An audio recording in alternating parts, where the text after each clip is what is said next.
ধর। কি এটা? ধর, কি এর মধ্যে? গেস কর। কেস করবো কেন? এটা কি দিদি নাম্বার 1 শো যে আমি কেস করলে প্রাইজ পেয়ে যাব? হতেও তো পারে। এ বাবা, এই তো ভালো উন্নতি হয়েছে, এখন পুরো দিতে পারি? দিব না? তুই আমাকে কত কিছু দিচ্ছিস, তুই আমাকে ভালোবাসি। তোর বাসায় যদি বড় ফেস ওদেরকে চারাই দিস, মুখ দেখি যে টাকা দিয়ে যায় ওটা তো আমাকে দিয়ে দিস। এটা নে, এখানে 20,000 টাকা আছে। কি বলিস? তোগুলো টাকা রে, আজকে তো তুই তো অনেক বড় লোকপত্র ছিঁড়ে আসছিস তাহলে আমার জন্য। হ্যাঁ, আর তাকে রিজেক্ট করার পর তো বাবা আমার উপর ভীষণ ক্ষেপে আছে। 15টা পাটু রিজেক্ট করে ফেলছে অলরেডি। লাস্ট ওয়ার্নিং দিয়ে দিছে যে এবার যাই হোক, কানা হোক লুলা হোক হোয়াট এভার, আমাকে গছায় দিবে। একটা দিন সময় দে, তারপর তুই হঠাৎ করে একদিন চাকরি নিয়ে তোকে ফোন দিয়ে দিচ্ছি। চাকরিটা আমি পেয়ে গেছি আনিকা, শুনছো? এখন আর কেউ আটকাতে পারবে না। কিসের টাকা? আমি তো তোমার কাছে বাবা কোনো টাকা পাবো না। তুমি কি ভাবছো আমি তোমাদের খবর রাখি না? ফোনের মধ্যে কারে বলতেছিলা 5,000 টাকার কথা? বেতন যা পাইছি সবই তো পাঠাই দিছি, আমার দ্বারা তো 1 টাকাও রাখি নাই। এখন তোমরা যদি কও আরো 5,000 টাকা লাগবে, আমি টাকা কোথা দিয়ে পাবো? বাবা, তুমি মানুষ না। দূর এত ইমোশনাল হয় না তো, এই হচ্ছে তোমাদের সমস্যা। কথায় কথায় ইমোশনাল হয়ে যায়। ওয়ালাইকুম আসসালাম। বিষয় আপনি কি ইন্টারভিউ দিতে আসছেন? জি। আপনি কি নিয়ে যেন গবেষণা করছেন? ইংরেজি বিদ্যা। This body has come. বলুন তো এটার বাংলা কি? আপনিই বলুন না স্যার। মাই মানে আমার, ইয়েস মানে হ্যাঁ, বডি মানে গা, হ্যাজ কাম মানে শিয়াছে। I yes body has come মানে আমার ভাগা শিয়াছে। যাদব, আর একটা কথাও তুই বলবি না, পুরো ইংলিশ তুই বলবি না। এই অফিসে যতক্ষণ তুই থাকবি ততক্ষণ পর্যন্ত তোর ইংলিশ বলা খারাপ। এই হারাম দাদা, তোর কি জন্ম হয়েছে ইংরেজি শেখানোর নামে এ দুনিয়ার মানুষকে পাগল করার জন্য? মাথায় সমস্যা আছে। ওকে যদি আমি চাকরি দিই তাহলে অফিসের সবাইকে পাগল করে ছাড়বে। আমাকে কি করেছে জানিস? আমার তো প্রেশার উঠিয়ে ফেলেছে। আমার উপরে প্রেশার হয়েছে 180। একটু পরে আমি স্ট্রোক করতাম। রিজেল বলো, আর কি হয়েছে বলো তো? ওই যে লাল আন্ডারওয়্যার পরে জঙ্গলে যাবে টারজান হয়ে, আমাদেরকেও সাথে যেতে বলছে। চাকরিটা হবে? এই তোকে না জানায় আমার বড় মামার অফিসে পাঠাইছি চাকরিটার জন্য। কি করে আসিস? কি উল্টাপাল্টা কথা বলে আসিস এখানে? আমি কত বড় মুখ করে বলছি সেটা ট্যালেন্টেড, একটা চাকরি দাও। আমাকে ছোট করলি না তুই এখানে? বড় মামা ছিল, বড় মামার ওইখানে আমার পাঠাইছি চাকরি করার জন্য। আগুলো কোথায় একটা খাচ্ছ? বেয়াদবের মতো কথা বলবি না, একদম চুপ। যথেষ্ট বেয়াদব করছিস। পান করছি। সবকিছু তোর কাছে ফান মনে হয়? তোর সাথে কোনো ফান করতেছি না, আমি আসলেই তোর সাথে নাই। এই আনিকা, আনিকা, এই আনিকা শোন না। এই ফোন ধরতেছিস না কেন? আমি তোকে বারবার নিষেধ করছি আমাকে কল কেন করছিস?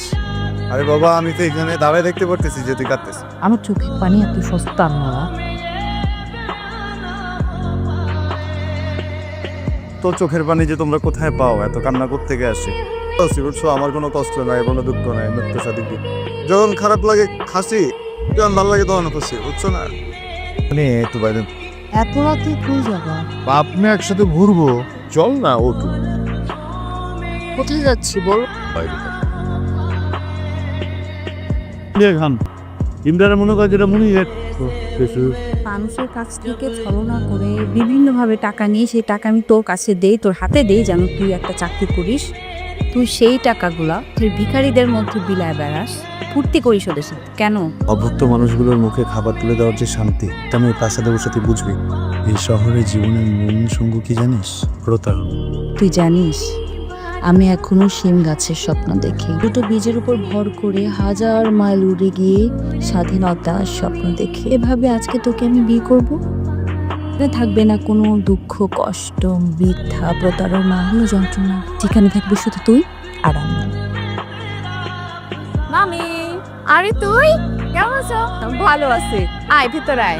আরাম। ওয়ালাইকুম সালাম বাবা, আসো ভিতর। এই ছেলে বাসা। এই দাঁড়া আসছো কেন? আমার প্রেশারের মেশিনটা নিয়ে আসলো। এর কিছু নাই তো। কি আনিকা আমাকে বিয়ে করবে তো? ও নিয়ে এসছে। হানিকা কি বলে? ও বলছে এই জন্য নিয়ে এসছে। এই পাগলটা তুই বিয়ে করবি? হ্যাঁ মামা, আজকে আমরা বিয়ে করব। আর তোমার যদি কোনো আপত্তি থাকে তাহলে আমি চলে যাচ্ছি। এই তোর বাবা জানে? না, এটা আমার নিজের সিদ্ধান্ত। নে, তুই তোর সিদ্ধান্ত নে।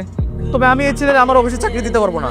মামা কোনো দরকার নাই, এরপর আমি এমনিতেও চাকরি করবো না, পরে ব্যবসা করি। তরকারি ব্যবসা করবো। হ্যাঁ, চাকরিতে সাহায্য না করলেন মাঝে মধ্যে আমার ভ্যান থেকে আপনারা তরকারি কিনবেন, কি বলেন? দেখতে কেমন লাগছে? একটু ঢেকে রাখিস, আমি বুঝবো কিভাবে কেমন লাগতেছে। আরে বাবা, এবার না রেখে তুই একটু ঘন্টাটা সরাবি তুই। এখন যদি নতুন বউ কাঁদতেছিস কেন তুই? হ্যাঁ, কাঁদতেছিস কেন আগে এটা বল। কিছু কিছু কান্না দুঃখের কান্না না, কান্না কষ্টের না, আনন্দের কান্না। তোকে খুব ভালোবাসি জানিস, অনেক ভালোবাসি। কে ভাই? আরে কে আপনারা? আরে কি করছেন? আই অল ধরনের আপনাকে রাখছে।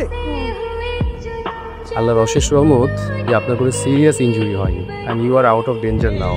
আপনি যদি সময় মতো না নিয়ে আসতেন, আমি হয়তো বা আরো বাজে অবস্থায় পড়তাম। আর আপনি সময় মতো এসে আমাকে সেফ না করলে হয়তো বা সিরিয়াস কিছু ঘটে যেত। দেখ, তোর বিয়ের কার্ডের নেমো নিয়ে আসলাম। দেখ তোর পছন্দ হয়নি। তোমার কোনটা পছন্দ? আরে আমার পছন্দ ইম্পর্টেন্ট না, তোর বিয়ে, তোর পছন্দটা হচ্ছে ইম্পর্টেন্ট। তোর কোনটা ভালো লেগেছে এটাই ফাইনাল। হ্যাঁ, আমি প্রেসে দিয়ে দিই সপ্তাহে, আমি যাই এখন আর বসে গল্প করার সময় নেই। তুমি আমার জীবন বাঁচিয়েছো, তার প্রতিদান হিসেবে যে আমি তোমাকে কিছু দিচ্ছি ব্যাপারটা যদি তেমন না, হিসাবেই আমি তোমাকে গিফট করতে চাই। ৬৭,৫০০ টাকা দিতে পারবেন? আর আপনি কিন্তু আরো বড় কিছু আমার কাছে চাইতে পারবেন। আমি আসলে আপনার কাছে কিছুই চাইতাম না, খুব দরকার টাকাটা এখন। আমি ধার হিসেবে নিচে দিয়ে দিব, টাকাটা দিয়ে দিব। কি করবে? টাকাটা নিয়ে ওর কাছে যাবো, ৬৭,৫০০ টাকা হাতে দেবো, ওই নিয়ে তোর মুখ দেখার টাকা। চল বিয়ে করবো। তো অভিভূত হলাম, তুমি অদ্ভুত একটা মানুষ। এখন চলো দিয়ে যাবো, তোর দুপুর থেকে টাকাটা তুলে দিই। তুমি দ্রুত কনের কাছে যাও, তার মুখ দেখা টাকাটা দাও আর শুভ কাজটা সেরে ফেলো। আর হ্যাঁ, অবশ্যই আমাকে দাও দিতে ভুলবো না কিন্তু।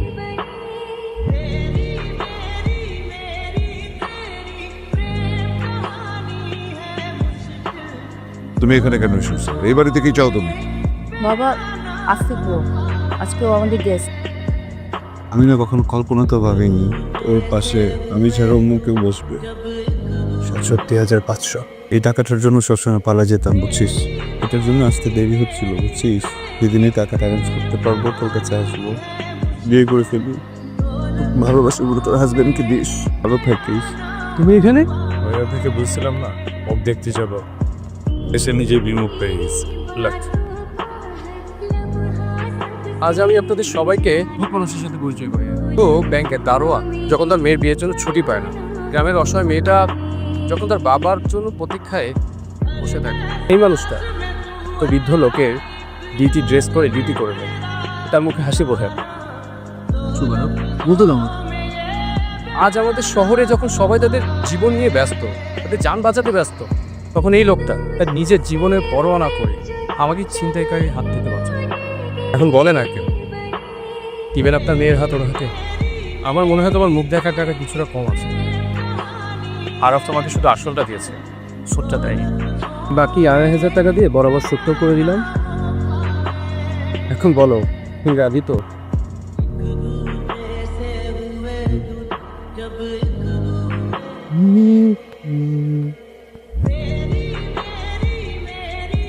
দাঁড়াও, আরে পাগড়ি বদল করে দিলেই তো বিয়ে হয়ে যায় না। বিয়ে পড়ানোর জন্য একজন কাজী লাগে, আর আমাদের কাজী দেরি করছে কেন? রাইট, যাও কাজী ডেকে নিয়ে আসো। আমি নিচে দাঁড়িয়ে থেকে আজকে এর সাথে আমার মেয়ের বিয়ে দেবো। ভাই প্রেসার বাড়া আছে বই পাওয়া। এখন তালি দাও।